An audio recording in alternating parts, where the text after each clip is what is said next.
My name is Faisal Hoque. I'm an entrepreneur and I'm also an author. I'm founder of several companies. I chair a couple of them. I run a couple of them. I've written, I think this is my sixth book, all around leadership, innovation, entrepreneurship, transformation, and that sort of things. I think I was an entrepreneur from the very beginning. I became an entrepreneur at the age of 14. I originally come from Bangladesh. So when I was in Bangladesh at 14, I started selling stereo equipment so that I could actually leave Bangladesh and come to US. It really becomes about, authentically knowing yourself, what ticks you, what makes you motivated and how you want to progress. More and more I tend to go towards the small companies and for education or impact rather than large companies. It's not that you cannot make an impact in large companies. It's just different. And then I've gone through those stages. So every person, I think, goes through that kind of constant transformation from stage 1, stage 2, stage 3. But that's life. That's what happens in life. You start somewhere and you end up somewhere else. So complexity kills, right? And simplicity wins. It's a very real thing. And I know this from my own failures, not from my successes. Failures, what happens when you get too complex. And so simplicity or complexity can be applied in terms of what you as a brand represent. It could be personal brand or a corporate brand. What your product or your service represents.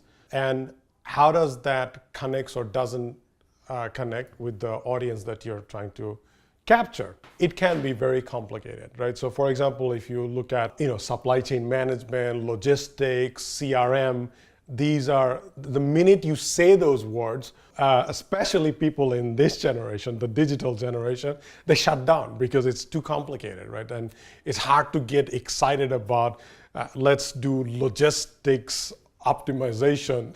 I lived in that world and I produced products. I led groups that produce products full of functionality, full of bells and whistles. And when I have to look back now, one, it's complex, B, it's ugly.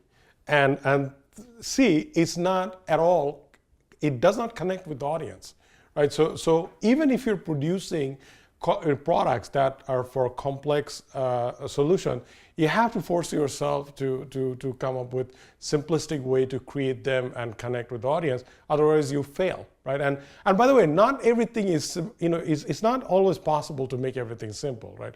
I mean, making simple thing is actually the hardest thing, right?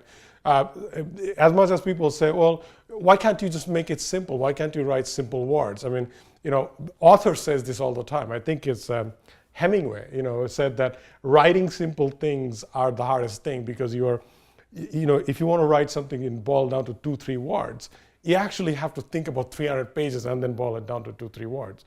Product development, service development, customer interaction are the same process. It's utterly complicated, right?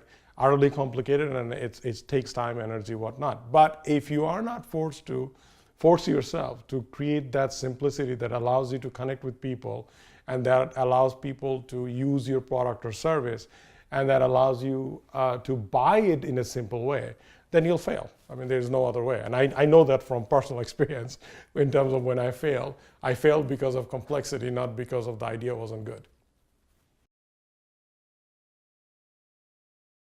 So the new book is called Everything Connects, and the idea is that how do you connect with yourself and then how do you connect outside, and as a result you create, you innovate, and you lead others. It's an infusion of a lot of these spiritual beliefs in terms of who you are. It's infusion of entrepreneurship, infusion of innovation, creativity, but ultimately what is it that you produce that has a chance of making any impact. So that's what the book is about.